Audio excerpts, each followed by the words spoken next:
Big boss അഗ്നിപരീക്ഷ. അതെ, ഇനി നമ്മുടെ കയ്യിലേക്കാണ് എല്ലാ സംഭവങ്ങളും വന്നിരിക്കുന്നത്. പ്രേക്ഷകരാണ് ഇനി വിധി എഴുതേണ്ടത്. ടോപ്പ് 12. അപ്പൊ ഇന്ന് നടന്ന ആ ഒരു ടാസ്കും ഇന്ന് നടന്ന സംഭവങ്ങളും എല്ലാവരും ഇവരെ എക്സ്പോസ് ചെയ്യുന്ന അല്ലെങ്കിൽ ഇവരെ വിലയിരുത്താൻ പറ്റുന്ന രീതിയിലുള്ള ഗെയിമുകളും ടാസ്കുകളുമാണ് ബിഗ് ബോസ് അഗ്നിപരീക്ഷ നടന്നത്. അപ്പോൾ ഇന്ന് എൽദോയ്ക്കും ഷിജിനും ഒക്കെ ഏറ്റവും കൂടുതൽ ഡിസ്ലൈക്സ് ഒക്കെ അങ്ങോട്ട് കൊടുത്ത കണ്ടസ്റ്റൻസ് ആണ്. പക്ഷെ അതിനകത്തുനിന്ന് പൊങ്ങി വന്നത് എൽദോ, താന്നു പോയത് ഷിജിനുമാണ്. എന്തൊക്കെയാണ് നടന്നതെന്ന് പറയാം. ഇതിനകത്ത് നിങ്ങൾക്ക് ഇഷ്ടപ്പെട്ട ആരൊക്കെയാണെന്നുള്ളത് താഴെ കമന്റ് ചെയ്യുക. എല്ലാവർക്കും നമസ്കാരം, ഞാൻ നിങ്ങളുടെ സ്വന്തം രേവതി. വീഡിയോ ആദ്യമായിട്ട് കാണുന്നവർ ചാനൽ സബ്സ്ക്രൈബ് ചെയ്യണം, ലൈക്ക് ചെയ്യണം, കമന്റ് ചെയ്യണം. സോ ഇനി തൊട്ട് അഗ്നിപരീക്ഷ നടക്കാൻ പോകുന്നത് കുറച്ച് അങ്ങോട്ടും ഇങ്ങോട്ടും എന്തൊക്കെ പറഞ്ഞാൽ ഇവർ ബിഗ് ബോസ് വീട്ടിനകത്ത് കയറി കഴിയുമ്പോഴേ നമുക്ക് ഇവരെ കുറിച്ച് കുറച്ചൊക്കെ മനസ്സിലാവുള്ളൂ. അല്ലെങ്കിൽ ഇവരുടെ ഗെയിം എന്താണെന്നും ഇവരെങ്ങനെയാണ് ഇവരുടെ ആറ്റിറ്റ്യൂഡ്, ഇവരുടെ പേഴ്സണാലിറ്റി എങ്ങനെയാണ് മാറുന്നത്, ഇവർക്ക് ഡബിൾ സ്റ്റാൻഡ് ഉണ്ടോ, ഇവിടെ പറഞ്ഞത് തന്നെയാണോ അവിടെ പറയുന്നത്, ഇവർ ഫേക്ക് ആണോ എന്നൊക്കെ ഉള്ളത് നമുക്ക് ഇതിനെക്കാട്ടിയും ഇവർ എന്താണെന്നുള്ളത് കുറച്ചും കൂടെ മനസ്സിലാവുന്നത് ബിഗ് ബോസ് വീട്ടിൽ തന്നെയാണ്. അതിൽ ചിലവർക്ക് വേണമെങ്കിൽ കണ്ടിന്യൂസ് 100 ദിവസം ഫേക്ക് ആയിട്ട് നിൽക്കാൻ പറ്റും. അങ്ങനെയൊക്കെ നിന്ന ആൾക്കാരൊക്കെ ഉണ്ട്. അതേപോലെ തന്നെ റിയൽ ആയിട്ട് നിന്ന് പണി മേടിച്ച ആൾക്കാരും ഉണ്ട്. എൻ്റെ ഇടയിൽ നിന്ന് സേഫ് കളിച്ച ആൾക്കാരും ഒക്കെ ഉണ്ട്. പക്ഷേ നമുക്കിപ്പോൾ ഈ അഗ്നിപരീക്ഷയുടെ സ്റ്റേജിനെ കാട്ടിയും ഇവർ ബിഗ് ബോസ് വീട്ടിലെത്തുമ്പോഴേ ഇവർക്ക് നമുക്ക് കുറച്ചും കൂടെ നമുക്ക് ഒന്നും അറിയില്ലല്ലോ. ഈ സ്റ്റേജിൽ എന്താണോ ഇവർ കാണിക്കുന്നത് അത് വെച്ചിട്ട് നമുക്ക് ഇവരെ ഇവാലുവേറ്റ് ചെയ്യാൻ പറ്റുന്നുള്ളൂ. അപ്പോൾ ഇന്നെന്ന് പറഞ്ഞാൽ ഇന്നത്തെ ടാസ്കിൽ ഡിസ്ലൈക്സും ലൈക്സും അല്ലെങ്കിൽ ലവും ഹേറ്റും അങ്ങോട്ടും ഇങ്ങോട്ടും പരസ്പരം കൊടുക്കണം. അതിൽ നിന്ന് ഏറ്റവും കൂടുതൽ ഹേറ്റ് കിട്ടിയത് ഷിജിൻ, എൽഡോ, ശ്യാം, സോന, താഷി, പൂജ. അപ്പോൾ ഇങ്ങനെയാണ്. അപ്പോൾ ഏറ്റവും കൂടുതൽ കിട്ടിയത് ഇവിടെ ഷിജിനാണ് കിട്ടിയത്. അപ്പോൾ ഷിജിൻ അവിടെ എനിക്ക് ഫീൽ ചെയ്ത കാര്യം, ഷിജിനെ തന്നെ എക്സ്പ്രസ് ചെയ്യാൻ പറ്റുന്നില്ല. ഷിജിൻ അങ്ങ് വീക്കായിപ്പോയി, അങ്ങ് തളർന്നു പോയതുപോലെയാണ് എനിക്ക് ഫീൽ ചെയ്തത്. നിങ്ങൾക്ക് അത് തോന്നിയെന്ന് പറഞ്ഞാൽ എനിക്ക് ഫീൽ ഷിജിൻ അവിടെ അങ്ങ് വീക്കായി തളർന്ന് അങ്ങ് വീണ് അവസാനം എലിമിനേറ്റ് ആയി ഞാൻ പോവാം എന്നുള്ള രീതി, ഞാൻ പൊക്കോളാം, എൻ്റെ ഭാഗത്താണ് തെറ്റ് എന്ന് പറഞ്ഞ് അവിടെ അങ്ങ് നിന്ന് കൊടുത്ത പോലെ എനിക്ക് ഫീൽ ചെയ്തു. നേരെ മറിച്ച് എൽഡോ അവിടെ ഭയങ്കര കണ്ണിങ് പ്ലെയർ ആയിട്ടാണ് എനിക്ക് ഫീൽ ചെയ്തത്. എൽഡോ ചിലപ്പോൾ ഫേക്ക് ആവാം, എന്തെങ്കിലും എൽഡോയുടെ ആ ഒരു അച്ചടി ഭാഷ, ഇതൊക്കെ നമുക്ക് അച്ചടി ഭാഷയൊക്കെ എത്ര നാൾ ബിഗ് ബോസിൽ പിടിച്ച് നിൽക്കാൻ പറ്റുമെന്ന് എനിക്കറിയില്ല. കാര്യം 24/7 ഉണ്ട്. നമുക്ക് 24 മണിക്കൂറും ആ രീതിയിൽ നിൽക്കാൻ പറ്റുമോ? ഞാൻ ഇങ്ങനെയാണ്, ഞാൻ ഇങ്ങനെ തന്നെ, ഇങ്ങനെയൊക്കെ പറഞ്ഞ് നിൽക്കാൻ പറ്റുമെന്ന് എനിക്കറിയത്തില്ല. അതൊക്കെ നമുക്ക് ബിഗ് ബോസ് വീട്ടിലെത്തിയാൽ എൽദോനെ നമുക്ക് കാണാൻ സാധിക്കും. പക്ഷേ ഇതിനകത്ത് എൽദോ അതിനകത്ത് ഫുൾ നെഗറ്റീവ് മേടിച്ചിട്ടുണ്ടെങ്കിലും ഫേക്കാണെന്നൊക്കെ പറഞ്ഞിട്ടുണ്ടെങ്കിലും ഇപ്പോൾ കുറച്ച് ഗെയിമിലെ പുള്ളിക്കാരൻ, ടാസ്കിലെ പുള്ളിക്കാരൻ പോസിറ്റീവായിട്ട് വന്ന് പെൻഡൻ നേടി. എങ്ങനെയുണ്ട്? അപ്പോൾ കൂടുതൽ വലിയ പവറൊന്നും ഇപ്പോൾ കിട്ടൂല. ഇപ്പോൾ നമുക്ക് പെൻഡൻ്റെ പവർ എന്ന് പറയുന്നത് ടോക്ക് ടൈമാണ് കിട്ടിയത്. നമ്മുടെ ലോക്കപ്പിലെ ആ ഒരു പവറാണ് കൊടുത്തേക്കുന്നത്. ലോക്കപ്പ് റിയാലിറ്റി ഷോയിലെ പവറാണ്. എനിക്കൊന്ന് റിയാസാണ് കൊടുത്തത് തോന്നുന്നത്. എൽദോയ്ക്ക് ടോക്ക് ടൈമാണ് കൊടുത്തത്. സോ അങ്ങനെ എൽദോ ഇതിനകത്ത് ഭയങ്കര രീതിയിൽ പോസിറ്റീവായിട്ട് വന്നു. ഇന്ന് ആരും ഔട്ടായില്ല. എനിക്ക് തോന്നുന്നു ഇനി ഔട്ടാവുന്നത് അടുത്ത ആഴ്ച, അല്ലെങ്കിൽ എനിക്കറിയില്ല, പ്രൊമോയൊന്നും വന്നിട്ടില്ല. നമുക്ക് കാത്തിരുന്ന് കാണാം ഇനി ഔട്ടാവുന്നത് എങ്ങനെയാണ്. നമ്മുടെ പ്രേക്ഷകരുടെ വോട്ടിംഗ് അനുസരിച്ചാണ്. വോട്ടിംഗ് ലൈൻസ് എല്ലാം ഓപ്പൺ ആയിട്ടുണ്ട്, നിങ്ങൾക്ക് കാണാം. ഹോട്ട്സ്റ്റാറിൽ നോക്കിയാൽ താഴെ വോട്ടെന്ന് പറഞ്ഞ് കൊടുക്കും. ഒരു വോട്ട് ഒരു ഡേ, പെർ ഡേ 1 വോട്ടാണ് കിടക്കുന്നത്. അതുപോലെ തന്നെ പോസിറ്റീവായ രീതിയിൽ നല്ല ലൈക്സും ഹെയ്റ്റ്സ് അല്ലാണ്ട് ലവ് കിട്ടിയത് അഫ്നിയാസ്, ലോലിറ്റ, അഫ്നിയാസ് അല്ല, ലോലിറ്റ, ഷിബിന, ഷിജുലാൽ, ഇവർക്കൊക്കെയാണ് ലൈക്സ്. രാകേഷിനൊക്കെയാണ് ലൈക്സ് കൂടുതൽ കിട്ടിയത്. ലവ് കൂടുതൽ കിട്ടിയത്. അതിൽ അകത്ത് ഏറ്റവും കൂടുതൽ ഹേറ്റ് കിട്ടിയ ആൾക്കാരെ നമ്മൾ ഷിജുലാലിനെ ഒരു ടീമിൻ്റെ ക്യാപ്റ്റനാക്കി. എന്നിട്ട് ഷിജുലാൽ ഒരു അവസരം കൊടുക്കുകയാണ് അവിടെ ചെയ്തത്, എങ്ങനെയാണ് പെർഫോം ചെയ്യുന്നത് നോക്കാൻ വേണ്ടിയിട്ട്. അതുപോലെ ലൈക്സ് കിട്ടിയ ആൾ ലോലിറ്റയ്ക്കും ഒരു അവസരം കൊടുത്തു. എന്നിട്ട് അവർ ടീം ഡിവൈഡ് ചെയ്ത് ഒരു ടാസ്ക് കളിച്ചു. അതിൽ ഷിജിലാലിൻ്റെ ടീം തീർന്നു, അടപടലം പോയി. ആ ടീം മൊത്തം ഡേഞ്ചർ സോണിൽ വന്നു. അഫ്നിയ, ഷാമോൻ, ഷിജുലാൽ, ഷിജിൻ, താഷി. പക്ഷേ ഇവരെയൊക്കെ സേവ് ചെയ്തു. എനിക്ക് തോന്നുന്നു ഇനി പ്രേക്ഷകരും കൂടെ ഈ ഒരു എലിമിനേഷനിൽ പങ്കെടുക്കും, അതുകൊണ്ടായിരിക്കാം. അപ്പോൾ ഇതൊക്കെയാണ് മെയിൻ സംഭവം. നമുക്ക് എപ്പിസോഡിലേക്ക് കിടക്കാം. അങ്ങനെ ഇന്നത്തെ ഇൻട്രോ വന്നേക്കുന്നത് കോമണേഴ്സ് ആണ്. ഇന്ന് ഇൻട്രോ നടത്തിയിരിക്കുന്നത്. ഭയങ്കരമായ വാക്തർക്കങ്ങളും വിവാദങ്ങളും ഒക്കെ നടന്നിരുന്ന എപ്പിസോഡിൽ ഇന്ന് നമ്മുടെ ഫ്രീഡം ഓഫ് എക്സ്പ്രഷൻ ആണ്. നമ്മൾ എക്സ്പ്രസ് ചെയ്യണം, നമ്മുടെ ഉള്ളിലെ കാര്യങ്ങളൊക്കെ എങ്ങനെ എക്സ്പ്രസ് ചെയ്യും, എങ്ങനെയാണ് നമ്മൾ അതിനെ എക്സ്പ്രസ് ചെയ്തിട്ട് നമുക്ക് കിട്ടിയ ആ നെഗറ്റീവിനെ നമ്മൾ എങ്ങനെയാണ് അതിനെ കാണുന്നത്, അല്ലെങ്കിൽ അതിനെതിരെ നിൽക്കുന്നത്, അല്ലെങ്കിൽ അതിനെ അക്സെപ്റ്റ് ചെയ്യുന്നുണ്ടോ, നമ്മുടെ മൈൻഡ് ഗെയിംസും കൂടി അല്ലെങ്കിൽ എക്സ്പ്രഷൻ കൂടി ഇതിനകത്തേക്ക് ഇടുന്നുണ്ട് ഇന്നത്തെ എപ്പിസോഡ്. നമുക്ക് കുറച്ചുകൂടെ കൂടുതൽ ഇവരെ അറിയാൻ വേണ്ടിയിട്ട്. സോ ടോപ്പ് 12 ഭയങ്കര പ്രൗഡാണ്. പക്ഷേ ഇനി ഇവിടെയാണ് റേസ് സ്റ്റാർട്ട് ചെയ്യുന്നതെന്നൊക്കെ റനീഷ പറയുന്നുണ്ട്. ഇനി അങ്ങോട്ട് ജഡ്ജസ് മാത്രമല്ല പ്രേക്ഷകരും കൂടെ നിങ്ങളെ വിലയിരുത്തുകയാണെന്ന് പറയുന്നു. ജഡ്ജസ് വരുന്നു, കുറച്ച് പേർ എന്തായാലും ബിഗ് ബോസ് വീട്ടിൽ കയറും, അത് ഉറപ്പാണ്. സോ ഇനി സേഫ് സോൺ ഒന്നുമില്ല, നോ കംഫോർട്ട് സോണും ഇല്ല, ഒന്നുമില്ല, ഇനി പഴിചാരലും ഇല്ല എന്നാണ് ജഡ്ജസ് പറയുന്നത്. അങ്ങനെ ആദ്യത്തെ ടാസ്ക് കൊടുക്കുന്നു. ഹേറ്റ് ആൻഡ് ലൈക്ക് ഇമോജീസ് ആണ്. അതിനകത്ത് നിങ്ങൾക്ക് ഒരാൾക്ക് വന്നത് നിങ്ങൾ ആരെയാണോ ഹേറ്റ് ചെയ്യുന്നത് അവർക്ക് ഒരെണ്ണം കൊടുക്കാം, ആരെയാണോ ലൈക്ക് ചെയ്യുന്നത് അവർക്ക് ഒരു ഇമോജി കൊടുക്കാം. ഓക്കെ, പൂജ വരുന്നു. പൂജ ഡിസ്ലൈക്ക് കൊടുക്കുന്നത് ഇഷ്ടമില്ലാത്തത് ഷാമോനെയാണ് പറയുന്നത്, നല്ലത് ഷിബിനെയാണ് കൊടുക്കുന്നത്. ഷാമോനെ പറയാനുള്ള ഷാമോനല്ല ശ്യാമിനെയാണ് പറയുന്നത്, സോറി ശ്യാമിനെയാണ് പറയുന്നത്. കാരണം എന്ന് പറഞ്ഞാൽ ടാസ്കിൽ, അതായത് പൂജ ആദ്യം കയറിയപ്പോൾ പൂജ ശ്രദ്ധിക്കപ്പെട്ടത് തന്നെ ശ്യാം കാരണമാണ്. എനിക്കൊന്ന് പൂജയുടെ താക്കോല് പിടിച്ച് മേടിച്ച് തുറക്കാൻ നോക്കി, അവസാനം ആ താക്കോല് സ്വന്തമാക്കാനൊക്കെ നോക്കിയത് ശ്യാമായിരുന്നു. അപ്പോൾ പറഞ്ഞു ടാസ്കിൽ ഇവരുടെ തനി സ്വഭാവം ഞാൻ കണ്ടു, പിന്നെ ഒന്നും ഞാൻ കണ്ടിട്ടില്ല, ലക്കിൻ്റെ ബേസിസിലാണ് ഇവൻ ഇവിടെ വരെ എത്തിയത്, ഭയങ്കര സംഭവമായി തോന്നുന്നില്ല, ഗ്രൂപ്പ് ടാസ്കിൽ ഇവൻ മാറി നിന്നു. പക്ഷേ ശ്യാം ഇവിടെ എനിക്ക് തോന്നുന്നു ശ്യാമിന് നെഗറ്റീവ് കിട്ടും തോറും ശ്യാം ഇവിടെ കയറി വരുന്നുണ്ടായിരുന്നു. എനിക്ക് ഫീൽ ചെയ്ത കാര്യമാണ്. ശ്യാമും അതേപോലെ എൽദോയും അതേപോലെ തന്നെയാണ് എനിക്ക് ഫീൽ ചെയ്തത്. നെഗറ്റീവ് കിട്ടും തോറും കയറി വരുന്നത് പോലെ എനിക്ക് ഫീൽ ചെയ്തു. അതുപോലെ പെൺകുട്ടികളിൽ എനിക്ക് ഫീൽ ചെയ്തത് സോനേനെ ഫീൽ ചെയ്തിട്ടുണ്ടായിരുന്നു. സോനയും കയറി വരുന്നുള്ളത് പോലെ ഫീൽ ചെയ്തു. സോനയിൽ കുറച്ച് കാര്യങ്ങളൊക്കെ പ്രേക്ഷകർക്ക് ഇഷ്ടപ്പെടുമോ എന്നുള്ള ഡൗട്ട് എനിക്ക് ഉണ്ട്. അപ്പോൾ ഇവിടെ അപ്പോൾ ഷിബിന് തന്നെ ബി മെറ്റീരിയലാണ്, നല്ല സ്വീറ്റ് ആണെന്നൊക്കെ പറയാം. അപ്പോൾ ജഡ്ജസ് പറയാണ് നിങ്ങൾ. അപ്പോൾ തിരിച്ച് ഷിബിനയ്ക്ക് ആരെയാണ് ഇഷ്ടം, പൂജയെക്കുറിച്ച് എന്താ പറയണത്? ആ പൂജ ചേച്ചി നല്ല സ്വീറ്റ് ആണ്, അല്ല സുഖിപ്പിക്കലൊന്നും വേണ്ട. അപ്പോൾ ജഡ്ജസ് മാക്സിമം ഇങ്ങനെ തിരികേറ്റാനൊക്കെ നോക്കുന്നുണ്ട്, ഇങ്ങനെ കുത്തി തിരിഞ്ഞ് അതിനകത്തുനിന്നൊക്കെ ചെകഞ്ഞിടാൻ, ഇവരെ എക്സ്പ്രഷനൊക്കെ ഇങ്ങനെ ചെകത്തിയിടാനും ഇവരുടെ ഉള്ളിൻ്റെ ഉള്ളിലുള്ളതൊക്കെ ഇങ്ങനെ പകുത്തെടുക്കാനൊക്കെ ജഡ്ജസ് ശ്രമിക്കുന്നുണ്ട് കേട്ടോ. അപ്പം ഇനി അടുത്ത് ശ്യാമിന് ഏറ്റവും ഇഷ്ടപ്പെട്ടത് പൂജേനെയാണെന്ന് പറയുന്നത്. അപ്പോൾ പൂജ അവിടെ കുറച്ച് കൺഫ്യൂസ്ഡ് ആവുന്നു. അവിടെയാണ് പൂജ ഇച്ചിരി കൊണ്ട് വീക്ക് ആവുന്നത്. ശ്യാം അവിടെ ഗെയിം കളിക്കുകയാണ് ചെയ്തത്. അത് കഴിഞ്ഞിട്ട് എൽഡോവിനെ ഒട്ടും ഇഷ്ടമല്ലെന്ന് പറയുന്നുണ്ട്. അപ്പോൾ പൂജേനെ പറയാൻ കാരണം നല്ല സ്ട്രാറ്റജിയാണ്, ശ്യാം അവിടെ ഗെയിം കളിച്ചതാണ്. സത്യം പറഞ്ഞാൽ പുള്ളിക്കാരൻ അവിടെ കളിച്ചു നോക്കിയതാ. ജഡ്ജസ് അപ്പോഴത്തേക്ക് കളം മാറിയോ എന്നൊക്കെ പറഞ്ഞു. അപ്പോൾ പൂജ ഇവൻ ഇത്രയും എന്നെ ഇഷ്ടമാണെന്ന് അറിയത്തില്ല, ഇത്രയും ഇഷ്ടമാണെന്ന് അറിയില്ല. പൂജയും തിരിച്ച് അവരെ തന്നെ പൂജയ്ക്ക് മനസ്സിലായി അവൻ കളിക്കുകയാണെന്നുള്ളത് മനസ്സിലായി. എന്നിട്ട് പൂജ പറയുന്നുണ്ട് എനിക്ക് ഇവൻ ഇത്രയും എന്നെ ഇഷ്ടപ്പെട്ടതെന്ന് മനസ്സിലായിട്ടില്ല. അപ്പോൾ ജഡ്ജസ് എല്ലാം മാറി മറിഞ്ഞോ, ഇപ്പോൾ ഇഷ്ടമല്ലെന്ന് പറഞ്ഞാൽ രണ്ടുപേരും തമ്മിൽ ഇഷ്ടമായോ? അഖിൽ പൂജ നീ പോയി വീണ് കൊടുത്തല്ലോ. അപ്പം രഞ്ജിനി അങ്ങനെയൊന്നും വീഴത്തില്ല ഇപ്പോഴത്തെ പെമ്പിളെ, ചിലപ്പോൾ മനഃപൂർവ്വം ചുമ്മാ വീണ് കൊടുത്തതാണെന്ന് അഭിനയിച്ചതാണെങ്കിലോ. അപ്പോൾ പൂജ ശരിയാണ്, ഇപ്പം ഞാൻ മോശം പറഞ്ഞ ആളാണ് ശ്യാം. എന്നിട്ട് ആ ശ്യാം വന്ന് എന്നെ നല്ലത് പറയുമ്പോൾ ശ്യാം മറ്റുള്ളവരുടെ മുന്നിൽ എങ്ങനെയാവും, പോസിറ്റീവ് ആവും. അതുവരെ പൂജ കറക്റ്റായി പോയേ.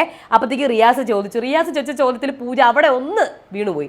ശരിക്കും ജെനുവിനായിട്ടുള്ള ഇഷ്ടം തന്നെയാണോ പൂജ? ശരിക്കും പൂജയുടെ മനസ്സ് മാറിയോ? അപ്പോൾ പൂജ ഞാൻ ശരിക്കും കൺഫ്യൂസ്ഡ് ആണ്, അങ്ങനെ പറയേണ്ടിയിരുന്നില്ല, എനിക്കിപ്പോഴും ഷാമിനെ ഫേക്ക് ആയിട്ടാണ് തോന്നുന്നത് അങ്ങ് പറഞ്ഞാൽ മതിയായിരുന്നു.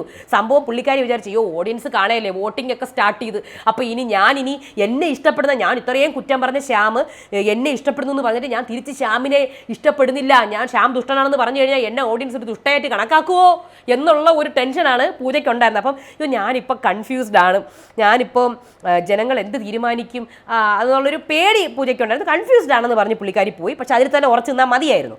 അത് കഴിഞ്ഞ് എൽദോവിനെ കുറിച്ച് പറയുന്നത് ശ്യാം പറയുന്നത് ഫുൾ സ്ക്രിപ്റ്റാണ്, ഫുൾ ഉടായ്പാണ്. അത് എനിക്ക് ഫീൽ ചെയ്തിട്ടുണ്ട് എൽദോനെ കുറിച്ച്. എൽദോ ടാസ്കൊക്കെ കളിക്കും, പക്ഷെ പുള്ളിക്കാരൻ വന്ന് സംസാരിക്കണ ഭാഷയുണ്ടല്ലോ ഭയങ്കര അച്ചടി ഭാഷയും. ഞാൻ ഇങ്ങനെ എന്നെ പ്രസൻറ്റ് ചെയ്യുള്ളൂ, ഞാൻ ഇങ്ങനെ എന്നെ ഓഡിയൻസിന് മുന്നിൽ പ്രസൻറ്റ്. പക്ഷേ ഇത് നിങ്ങൾക്ക് അഗ്നിപരീക്ഷയിൽ നടക്കും, ബിഗ് ബോസിൽ നടക്കത്തില്ല. പിന്നെ വേണമെങ്കിൽ ചില മഹത് വ്യക്തികൾ, ചില മഹാന്മാർ, ബിഗ് ബോസിൽ വന്ന മഹാന്മാരൊക്കെ 100 ദിവസവും ഫേക്കായിട്ടും വാ അടച്ചു നിന്ന മഹാന്മാരുണ്ട്. വാഴയാണെന്ന് കേട്ടിട്ട് കൂടി ഇല്ല ഞാൻ വാഴയോ എന്തോ ആയിക്കോട്ടെ ഞാൻ വാ തുറക്കത്തേയില്ല എന്ന് പറഞ്ഞു നിന്ന് മഹത് വ്യക്തികളും മഹാന്മാരും ബിഗ് ബോസിൽ ഉണ്ടായിരുന്നു. അപ്പോൾ അതുകൊണ്ട് പറയാൻ പറ്റത്തില്ല, ചിലപ്പോൾ 100 ദിവസവും സ്ക്രിപ്റ്റിൽ വന്ന് നിൽക്കും. മനസ്സിലായില്ലേ? അങ്ങനെ വലിയ കഴിവുകളുള്ള ആൾക്കാരുണ്ടായിരുന്നത് കൊണ്ടേ. അപ്പം അങ്ങനെ സ്വയം പുകഴ്ത്തലാണെന്നൊക്കെ പറയും. അപ്പോൾ എൽദോ ഞാൻ സ്ക്രിപ്റ്റിൽ വന്ന് ഇവിടം വരെ നിന്നുവെങ്കിൽ അത് എൻ്റെ വിധേയം എന്ന് എൽദോ പറയുന്നുണ്ട്. അത് കഴിഞ്ഞ് എൽദോ അവിടെ സ്കോർ ചെയ്തു. അപ്പോൾ എൽദോ പറയാണ് അടുത്ത് എൽദോയ്ക്ക് ഇഷ്ടമില്ലാത്ത വ്യക്തി സോന, എൽദോയ്ക്ക് ഇഷ്ടമുള്ളത് ഷാമോൻ. എൽദോയ്ക്ക് ഇഷ്ടമില്ലാത്ത സോന കംപ്ലീറ്റ് ഫേക്കാണ്, ലക്കിൻ്റെ കാര്യത്തിലാണ് വന്നത്, ഡിസിപ്ലിൻ ഒട്ടുമില്ല, ഒച്ചയാണ് ക്രെഡിറ്റ് എന്ന് വിചാരിച്ചുകൊണ്ട് നിൽക്കുകയാണ്, മർമർ ചെയ്യും, നെഗറ്റീവാണ് എന്നൊക്കെ സോനയെക്കുറിച്ച്. അപ്പോൾ സോന അങ്ങോട്ട് തുടങ്ങി, ആഹാ ഞാൻ ഇന്നേ വരെ വളവള സംസാരിക്കില്ല, അറിയോ, വളവള സംസാരിക്കില്ല. അപ്പോൾ എൽദോ എന്തായാലും ഞാൻ നിങ്ങളെ മോശം പ്ലെയർ എന്നേ പറയുള്ളൂ. അപ്പോൾ എൽദോ അതിൽ സ്റ്റിക്ക് ചെയ്തു. അത് കഴിഞ്ഞ് എൽദോ ഷാമോനെ കുറിച്ച് പറയാണ് ബിലോ ആവറേജ് ആണെങ്കിലും തീർന്നു.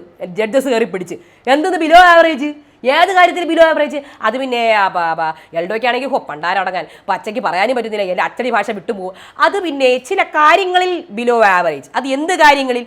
അല്ല ആശയപരമായിട്ടും അതേപോലെ തന്നെ കാഴ്ചപ്പാടുപ്രദമായിട്ട് അല്ല അതിൻ്റെ പുള്ളിക്കാരൻ്റെ ആ നിലയിൽ ആയിട്ടും ബിലോ ആവറേജ്. അതെന്ത് നിലയിലാണ്, എന്താണ് കാഴ്ചപ്പാട്, എന്താണ് പ്രശ്നം, എന്താണ് ബിലോ ആവറേജ് ഉദ്ദേശിച്ചത്? ഫിനാൻഷ്യലി ആണോ, അത് ഒന്നും അറിഞ്ഞൂല, ഇന്റലക്ച്വൽ രീതിയിലാണോ? ഇന്റലക്ച്വൽ രീതിയിലാണ് ഞാൻ ഉദ്ദേശിച്ചത്. പണ്ടാരടങ്ങാൻ നേരെ പച്ചയ്ക്ക് പറയാനും പറ്റുന്നില്ല. അങ്ങനെയാണ് എൽഡോ അവിടെ കുറച്ച് എൽഡോ അവിടെ കിടന്ന് കുറച്ചങ്ങോട്ട് മെഴുകി. ജഡ്ജസ് എന്തടിസ്ഥാനത്തിലാണ് ബിലോ ആവറേജ് കുറച്ച് അപ്പത്തേക്ക് അവസാനം എൽഡോ അഖിലിനൊക്കെ ഇട്ടൊന്ന് വെച്ചിട്ട് പോയി, നമ്മൾ രണ്ടുപേരും തോറ്റ MLA മാരാണല്ലോ എന്നൊക്കെ പറഞ്ഞു. അപ്പോൾ അഖിൽ പ്രേക്ഷകരുടെ കയ്യിൽ വോട്ടിംഗ് വന്നപ്പോൾ നീ എനക്കിട്ട് വെച്ചു തുടങ്ങിയ എന്നുള്ള രീതിയിൽ. അപ്പോൾ എൽഡോ നല്ല ഡ്രൈവറാണ് നിങ്ങൾ കണ്ടിട്ടുണ്ടോ ഷാമോൻ? അത് ഞാൻ വീഡിയോയിൽ കണ്ടിട്ടുണ്ട്. വീഡിയോയിൽ നിങ്ങൾ കണ്ടിട്ട് കാര്യമുണ്ടോ? അത് റീൽസാണ്, ഇപ്പോൾ ഒക്കെ ഉള്ളതല്ലേ, നിങ്ങൾക്ക് എങ്ങനെ പറയാൻ പറ്റും നല്ല ഡ്രൈവറാണെന്ന്? അങ്ങനെ അത് താഴെ. അപ്പോൾ ഷാമോൻ ഞാൻ താഴേക്കിടയിൽ നിന്ന് വന്നതായതുകൊണ്ട് അതായിരിക്കും ഉദ്ദേശിച്ചത്. ഓക്കെ ശരി. എൽഡോ അവിടെ കുറച്ചുകൂടി പെട്ട്. അത് കഴിഞ്ഞ് സോന വന്നിട്ട് സോന പറയുകയാണ് എനിക്ക് ഒട്ടും ഇഷ്ടമല്ലാത്തത് എൽഡോ, ഏറ്റവും ഇഷ്ടമുള്ളത് ശ്യാം. അപ്പോൾ എൽഡോയ്ക്ക് വേണ്ടി പാട്ടൊക്കെ പാടി ഇങ്ങനെ വിളിക്കുകയാണ്. ശ്യാമിന് ഇഷ്ടമാണ്, സാമിനെ കുറച്ച് പൊക്കിയൊക്കെ പറയുന്നു. അത് കഴിഞ്ഞ് നമുക്ക് പൊക്കി പറയണമെന്നും കേൾക്കണം, നമുക്ക് എന്താണ് നെഗറ്റീവ് പറയുന്നത് അതിനെയാണ് കേൾക്കേണ്ടത്. അപ്പോൾ എൽഡോ ഫുൾ അച്ചടി ഭാഷ, ഫുൾ മാസ്കാണ്. ചേച്ചി തന്നെ വിളിക്കുമ്പോൾ ചേച്ചിന്ന് വിളിക്കുന്നത് ഇഷ്ടമല്ലേ? എനിക്കിഷ്ടമല്ല. അപ്പോൾ തീർന്ന് സോനേച്ചി. ഇനി സോനേച്ചീനെ എല്ലാവരും ചേച്ചീനെ വിളിക്കുള്ളൂ, ഇനി എല്ലാവരും ചേച്ചീനെ വിളിക്കുള്ളൂ. അപ്പോൾ ആശയങ്ങൾ അടിച്ചേൽപ്പിക്കാൻ നോക്കുന്നു. അപ്പോൾ എൽഡോ എല്ലാവരും യോജിക്കുന്നു, അതിൽ എനിക്കെന്താ തെറ്റ്? ഞാൻ പറയുന്നതിനോട് എല്ലാവരും യോജിക്കുന്നതിൽ നിങ്ങൾക്ക് എന്തെങ്കിലും പ്രശ്നമുണ്ടോ? അപ്പം ജഡ്ജസ് ചോദിക്കണേ, ക്യാരക്ടറാണോ ഫേക്ക്, അതോ എക്സെൻ്റ് ആണോ എൽഡോയുടെ ഫേക്ക് എന്നാണോ സോന പറയുന്നത്? സോന മനസ്സിലാക്കാൻ പറ്റുന്നില്ല, അതാണല്ലേ ഉദ്ദേശിച്ചത്? അതെ ശരി. ഇതേ കംപ്ലൈൻ്റ് ആണോ എൽഡോയെ കുറിച്ച് എല്ലാവർക്കും ഉള്ളത്? എൽഡോ ഫേക്ക് ആണെന്നാണല്ലോ പറയുന്നത്, നല്ലവൻ ചമയുന്നതാണെന്നാണോ പറയുന്നത് എന്നാണ് റിയാസ് ചോദിക്കുന്നത്. അപ്പോൾ അതെ. അപ്പോൾ എൽഡോ ശ്രീ റിയാസ് പറഞ്ഞതുപോലെ ശ്രീ റിയാസോ അതെന്തോ എൽഡോ, എൻ്റെ പൊന്നോ എൽഡോ. എന്നാലും എൽഡോ ഒരു ഈ ടോപ്പ് 12 വന്ന എല്ലാവർക്കും ഒരു വ്യത്യസ്ത ക്യാരക്ടേഴ്സ് ഉണ്ട്. അതിലെനിക്ക് ഷിജിനെയാണ് എനിക്ക് ഒട്ടുമേ ഷിജിൻ ഇന്ന് ഭയങ്കര കമ്മ്യൂണിക്കേഷനിൽ ഭയങ്കരമായിട്ട് താഴ്ന്നു പോയി. ബാക്കി എല്ലാവരും ഇന്ന് ഒരുവിധം പിടിച്ചു നിന്നു കേട്ടോ കമ്മ്യൂണിക്കേഷനിൽ. പിന്നെ അതേപോലെ താഷിക്കും ഇന്ന് കമ്മ്യൂണിക്കേഷനിൽ കുറേ വീക്കായതുപോലെ എനിക്ക് ഫീൽ ചെയ്തു. നമ്മളായിട്ട് കണക്ട് ചെയ്യണ്ടേ, ഓഡിയൻസുമായിട്ട് കണക്ട് ചെയ്യുമ്പോഴാണ് നമുക്ക് അവരുടെ നെഗറ്റീവും അറിയണം, നമുക്ക് അവരുടെ പോസിറ്റീവും അറിയണം. അപ്പോൾ അത് കഴിഞ്ഞ് എൽഡോ എനിക്ക് ദേഷ്യം വരുന്നില്ല, ഞാൻ ഇങ്ങനെ തന്നെയാണ് എന്നൊക്കെ പറഞ്ഞ് അച്ചടി ഭാഷയിൽ പോകുന്നുണ്ട്. അത് കഴിഞ്ഞൊരു ഇൻട്രസ്റ്റിംഗ് പേഴ്സണാലിറ്റിയാണ് എൽഡോ, ഇൻട്രസ്റ്റിംഗ് പേഴ്സണാലിറ്റിയാണ് സോന, ഇൻട്രസ്റ്റിംഗ് പേഴ്സണാലിറ്റിയാണ് രാകേഷ്. എനിക്ക് ഫീൽ ചെയ്തൊക്കെ കുറേ കാര്യങ്ങളാണ് ഇൻട്രസ്റ്റിംഗ് ആണ്. അതേപോലെ തന്നെ എനിക്ക് ശ്യാം ഹി വിൽ പ്ലേ കളിക്കും. പിന്നെ ലോലിറ്റ ക്യൂട്ട് പക്ഷേ കണ്ണിങ്, പക്ഷേ സൈലൻറ്റ് കില്ലർ, പക്ഷേ ക്യൂട്ട്നെസ് ഉണ്ട്, അതുകൊണ്ട് തന്നെ വോട്ട് കിട്ടും.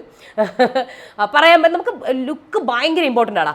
എന്തൊക്കെ പറഞ്ഞാലും ലുക്ക് ഭയങ്കര ഇമ്പോർട്ടൻ്റ് ആണ്. അത് കഴിഞ്ഞ് ലുക്ക് ഒട്ടുമില്ല എങ്കിലും ലുക്കിലൂടെ നമുക്ക് ഇമ്പ്രസ് ചെയ്യാൻ കഴിഞ്ഞില്ലെങ്കിലും കഴിവ് കൊണ്ട് കയറി വന്നു കഴിഞ്ഞാൽ പിന്നെ കഴിവ് കയറി പിടിക്കും. കഴിവിനെ തള്ളാൻ പിന്നെ വേറൊന്നും ഉണ്ടാവില്ല. കഴിവാണ് ഏറ്റവും ഇമ്പോർട്ടൻറ്റ്, പക്ഷെ ലുക്കും ഇമ്പോർട്ടൻ്റ് ആണ്. ഓക്കെ, ഷിബിന സ്ട്രോങ് ആണ്. അങ്ങനെ കുറേ പേര് എനിക്ക് രാകേഷ് ഇൻട്രസ്റ്റിംഗ് ആണ്. എനിക്ക് അങ്ങനെ കുറേ പേരെ ഫീൽ ചെയ്തിട്ടുണ്ട് ബിഗ് ബോസ് വീട്ടിൽ വന്നു. പക്ഷേ കുറേ പേരുണ്ട് അല്ലേ. അപ്പം താശി വന്നിട്ട് ശ്യാം നല്ലതാണെന്ന് പറയുന്നു, ഷിജിൻ മോശമെന്ന് പറയുന്നു. ശ്യാമിനെ പറഞ്ഞാൽ എല്ലാവരും താഴെയാക്കാൻ നോക്കുന്നു.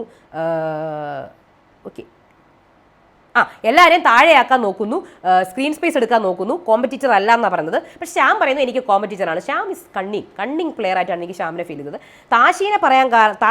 ഷിജിനെ പറയുന്നുണ്ട് ഒട്ടുമേ ഇമോഷൻസ് ഹാൻഡിൽ ചെയ്യാൻ കഴിയത്തില്ല എന്ന് പറയുന്നു. ഷിജിൻ ഇന്ന് തകർന്നരിപ്പണമായതുപോലെ എനിക്ക് ഫീൽ. ഷിജിൻ പറയുന്നുണ്ട് എനിക്ക് ഒട്ടും ഇഷ്ടമല്ലാത്ത താശിനെയും ഇഷ്ടമുള്ളത് രാകേഷിനെയാണ്. ഇഷ്ടമില്ലാത്ത കാരണം മറ്റേ ടീമിന് വേണ്ടിയിട്ടൊക്കെ ഭയങ്കരമായിട്ട് ജിയറപ്പൊക്കെ ചെയ്യുന്നുണ്ട്. രാകേഷ് വന്നിട്ട് ലോലിറ്റേനെ പറഞ്ഞില്ല. രാകേഷിന് പിന്നെ ലോലിറ്റേനെ ഭയങ്കര ഇഷ്ടമാണ് കേട്ടോ. ആദ്യത്തെ എപ്പിസോഡിൽ ഫീൽ ചെയ്താണ് ലോലിറ്റ മൈ ക്യൂട്ടി എന്നൊക്കെ വിളിച്ചിട്ട് നിൽക്കുന്നുണ്ട്. എൻ്റെ കൊച്ചനിയത്തി എന്നൊക്കെ വിളിച്ചിട്ട് രാകേഷ് നിൽക്കുന്നുണ്ട്. ലോലിറ്റ സിംഗപ്പെണ്ണാണ്. അഫിനിയാസ് കൊച്ചിക്കാരോട് ഷോട്ട് ചോദിക്കും, സ്റ്റഫ് ചോദിക്കും എന്നൊക്കെ എന്നോട് വന്ന് പറഞ്ഞു. ഇങ്ങനെ എന്തിനാ എന്നോട് വന്ന് പറഞ്ഞു? ചെറിയ റീസൺ, അതൊരു റീസണേ ആയിട്ട് എനിക്ക് തോന്നിയിട്ടില്ല. രാകേഷ് അവിടെ കുറച്ചൊരു സേഫ് കളിച്ചതാണോ എന്ന് എനിക്ക് ഫീൽ ചെയ്തു കേട്ടോ. അപ്പം ജഡ്ജസിന് മനസ്സിലായത്.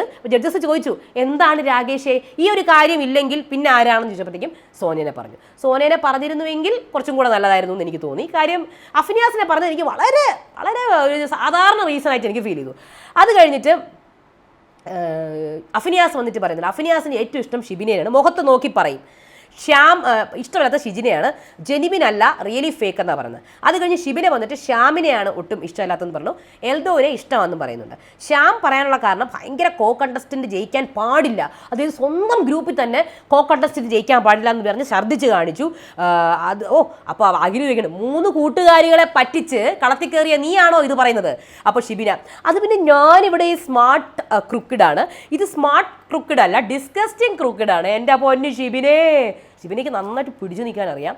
ഷിബിനെ വൺസ് ഈ ബിഗ് ബോസിൻ്റെ ഒരു പ്രത്യേകത, വൺസ് നമ്മൾ ഒരാളെ ഇഷ്ടപ്പെട്ട് കഴിഞ്ഞാൽ പിന്നെ അതിന് തൂങ്ങും കുറേ പേരും. എന്തൊക്കെ പറഞ്ഞാലും പുള്ളിക്കാരിയെ നമുക്ക് ഇഷ്ടമാണ്. അപ്പോൾ ആ രീതിയിൽ ഷിബിനെയൊക്കെ കയറി വന്നു കഴിഞ്ഞാൽ ഷിബിനയ്ക്ക് നല്ല സപ്പോർട്ട് ഉണ്ടാവും. അത് തന്നെ അത് എല്ലാവർക്കും ഉണ്ടാകും, കാര്യം പറയാനറിയാം, പറഞ്ഞ് നിൽക്കാനറിയാം. അപ്പോൾ ഇവിടെ സ്മാർട്ട് ക്രൂക്കഡ് ആണെന്ന് പറയാണ്. ഞാൻ ചെയ്തതൊക്കെ നല്ലത്. അപ്പോൾ അഖിൽ, അപ്പോൾ നീ ഇട്ടത് ബർമുട, മറ്റുള്ളവർ ഇട്ടാൽ വള്ളിക്കലസം. അപ്പോൾ ഷിബിന, അതെ വള്ളിക്കലസം. ഓക്കെ. അത് കഴിഞ്ഞ ശേഷം ലോലിറ്റ വന്നിട്ട് ഷിജുലാലിനെയാണ് നല്ലതെന്ന് പറഞ്ഞാൽ അവർ നല്ല friends, not fake at all. Shijin ഇത് എല്ലാത്തിനും കാരണം ഞാനാണ്, ഓവർ എത്തിക്സ് കാണിക്കും, 75% എൻ്റെ ഐഡിയയാണ് എന്നൊക്കെ പറയും. ഷിജുലാൽ വന്നിട്ട് ലോലിറ്റേനെ നല്ലതെന്ന് പറയുന്നു, സ്മാർട്ടാണെന്ന് പറയും. ഷിജിനെ എമോഷണലി വളരെ വീക്കാന്ന് പറയുന്നു. ഷാമോൻ വന്നിട്ട് ഷിജുലാലിനെയാണ് ഇഷ്ടപ്പെടുന്നത്, സോനേനെ ഇഷ്ടപ്പെടുന്നില്ല, ഫുൾ ഫേക്കാണ്, ഡബിൾ സ്റ്റാൻഡാണ്, എന്തിനോ വേണ്ടി തിളയ്ക്കണ സാമ്പാറാണ്. അയ്യോ അതിൻ്റെ ഇടയിൽ കൂടെ ചേച്ചി വിളി വരുന്നുണ്ട്, പറ്റത്തില്ല. സോനയ്ക്ക് റെനീഷനെ ചേച്ചി എന്ന് വിളിക്കുക, രഞ്ജിനിയെ ചേച്ചി എന്ന് വിളിക്കുക, തിരിച്ച് രഞ്ജിനി അങ്ങോട്ട് സോന ചേച്ചി എന്ന് തിരിച്ച് വിളിക്കുന്നുണ്ട്.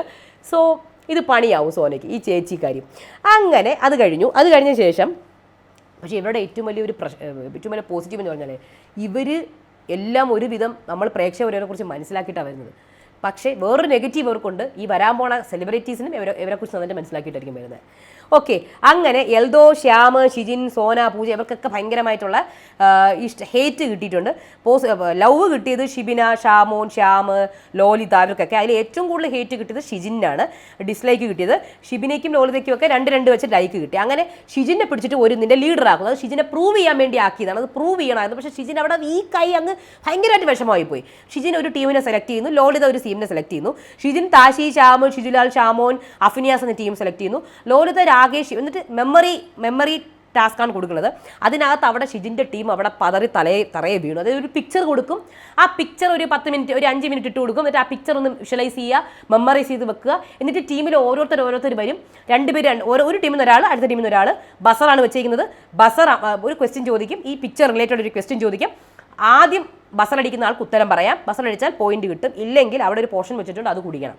അങ്ങനെ ഏറ്റവും കൂടുതൽ മാർക്ക് കിട്ടിയത് ലോലിറ്റയുടെ ടീമിനാണ്. എല്ലാം പറഞ്ഞില്ല, കുറേ തെറ്റ് വന്നില്ല, 7 പോയിന്റ് കിട്ടി. ഷിജിൻ്റെ ടീമിന് 2 പോയിന്റ് കിട്ടിയുള്ളൂ. അങ്ങനെ ഷിജിൻ്റെ ടീം അവിടെ തകർന്ന് തരിപ്പണമായി. ആ ടീം മൊത്തം ഡേഞ്ചർ സോണിൽ വന്നു. അങ്ങനെ ആ ജഡ്ജസ് ഓരോരുത്തരെ സേവ് ചെയ്യുകയാണ്. എൽഡോയിനെ, അപ്പുറത്തെ ടീമിലെ എൽഡോയിനാണ് വിന്നറാക്കുന്നത്. എൽഡോയാണ് ഏറ്റവും കൂടുതൽ ഓർമ്മിച്ച് പറഞ്ഞത്. സോ എൽഡോയ്ക്ക് പെൻഡൻ കിട്ടുന്നു. എൽഡോയ്ക്ക് അവിടെ സംസാരിക്കാനുള്ള അവസരമാണ് കൊടുക്കുന്നത്, പവറായിട്ട്. അങ്ങനെ സംസാരിക്കുന്നു. എൽഡോ എന്തൊക്കെയോ സംസാരിക്കുന്നുണ്ട്. അപ്പം അഖിൽ പറയുന്നുണ്ട്, ഇത് ഉപയോഗിച്ചോ എൽഡോ? ഞാൻ ഉപയോഗിച്ചു, ഞാൻ കറക്റ്റായി വിനിയോഗിച്ചു. സത്യം പറഞ്ഞു. അപ്പോൾ അഖിൽ, എനിക്ക് തോന്നി നിങ്ങൾ വിനിയോഗിച്ചില്ല എന്ന്. അങ്ങനെ എലിമിനേഷൻ സ്റ്റാർട്ട് ചെയ്യുന്നു, 2 പേരെയൊക്കെ സേവ് ചെയ്യുന്നു. അപ്പോൾ എനിക്ക് തുടക്കത്തിൽ തോന്നി ഇത് മിക്കവാറും ചുമ്മാ ആയിരിക്കും. അങ്ങനെ അവസാനം ഷിജിൻ മാത്രം വന്ന് നിൽക്കുന്നു. അപ്പോൾ ഷിജിൻ അവിടെ ഇങ്ങനെ ഞാൻ തന്നെയാണ് പോവേണ്ടത്, ഞാൻ തോറ്റു എന്നൊക്കെ രീതിയിൽ നിൽക്കുകയാണ്. അപ്പോഴത്തേക്കും ഷിജിനെ സേവ് ചെയ്യുന്നു ലാസ്റ്റ് അവസാനം. പക്ഷേ ഇതൊരു നമുക്ക് കാണിച്ചു തന്നെയാണ്, ഇതൊക്കെയാണ് ഇവർ. ഇനി അങ്ങോട്ടും കാണിക്കാനുണ്ട് ഒരുപാട്. അപ്പോൾ ഇത്രയാണ് വന്ന് നിൽക്കുന്നത്. അപ്പോൾ നിങ്ങൾക്ക് വോട്ട് ചെയ്യാൻ ആരംഭിക്കാം എന്നുള്ള രീതിയിലാണ് അവർ ഇട്ട് തന്നിരിക്കുന്നത്. ഓക്കെ. അപ്പോൾ നമുക്ക് നോക്കാം. ഇനി ഇതിൻ്റെ ഇടയിൽ കൂടെ നമ്മുടെ അഞ്ജന നമ്പ്യാരുടെ സംഭവം വന്നിട്ടുണ്ടല്ലോ, നമ്മുടെ ലൈൻ കട്ട്. അപ്പോൾ അതും കണ്ടായിരുന്നു നിങ്ങൾ. അപ്പോൾ അതിനകത്ത് ജഡ്ജസ് ഒക്കെ പറഞ്ഞു നമ്മൾ ഇങ്ങനെ തന്നെ ആയിരിക്കും, ഇങ്ങനെ തന്നെ ആയിരുന്നാൽ മതി, പിന്നെ അൺഫെയർ എവിക്ഷൻസ് ഒക്കെ ഇടയ്ക്ക് വരും, പക്ഷെ അത് അതിൻ്റെ പാർട്ട് ഓഫ് ദി ഗെയിമാണ് എന്ന് പറയുന്നത്. ഓക്കെ. അപ്പോൾ നമുക്ക് നോക്കാം. അടുത്ത വീഡിയോ വരാം. അതുവരേക്കും ബൈ.